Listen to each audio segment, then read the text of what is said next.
এই বিশ্ব অটোমেটিক সৃষ্টি হয়েছে এ কথা বিশ্বাস করার পরে আমরা যে কোনো কাজ অটোমেটিকভাবে বিশ্বাস করার মধ্যে বাধ্যতামূলক হয়ে যায়, ঠিক না? আচ্ছা, এটা গেল প্রাকৃতিক। এই জন্য এই বিশ্ব যে সৃষ্টিকর্তা আছেন, বিজ্ঞান সবচেয়ে বেশি এটা প্রমাণ করে, এবং বিশেষ করে বর্তমান বিজ্ঞান। আগে কোনো কোনো দার্শনিক বলতেন এই বিশ্ব অনাদি অনন্ত, এর কোনো স্রষ্টা নেই, কিন্তু বর্তমানে বিজ্ঞানিকরা একমত যে এটা শুরু আছে, শেষ আছে, পরিবর্তনশীল, আর যেটা পরিবর্তনশীল শুরু আছে। এই জন্য আস্তিকরা যদি বোকা হয়, নাস্তিকরা মহাপাগল। কথা বুঝেছো?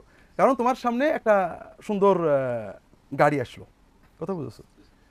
এত সুন্দর গাড়ি, এত সায়েন্টিফিক গাড়ি যে ব্রেন ওয়েভে চলে, তুমি চিন্তা করলেই স্টার্ট হয়ে যায়। একটা খুব সুন্দর গাড়ি, গাড়ির দরজায় মালিক গেলে খুলে যায়, অন্য কেউ গেলে পিপ পিপ পিপ করে সাইরেন দেয়, চুরি করার কোনো ব্যবস্থা নেই, অত্যন্ত সফিস্টিকেটেড গাড়ি। তো এই গাড়িটা দেখে একজন বললো যে এই গাড়িটা কোন কোম্পানির?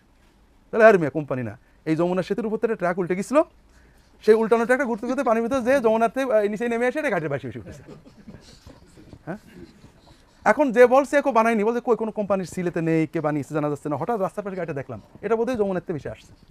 আরেকজন না, এটা হতে পারে না, এত সুন্দর একটা জিনিস এটা নিশ্চয়ই কেউ বানিয়েছে, যমুনাতে বেশি আসতে পারে না। এই দুইজনের ভিতরে কম পাগলকে সেটা বলো, কথা বলো না?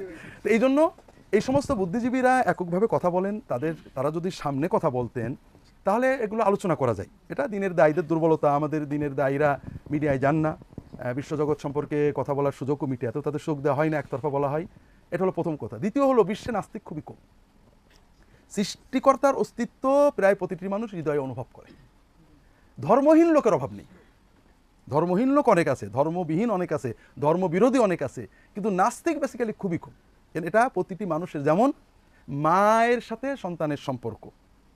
একজন বড় হয়েছে, মা জানে না, মাকে দেখিনি কোনোদিন, তার মাকে চেনে না, হঠাৎ জানলে একজন মা, তার ভিতরে মাতৃত্বের আকর্ষণটা কিন্তু রয়েই যায়।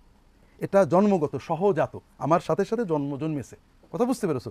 এটাকে অস্বীকার করা যায় না, এটাকে মেরে ফেলা যায় না, তবে চেপে রাখার চেষ্টা করা যায়।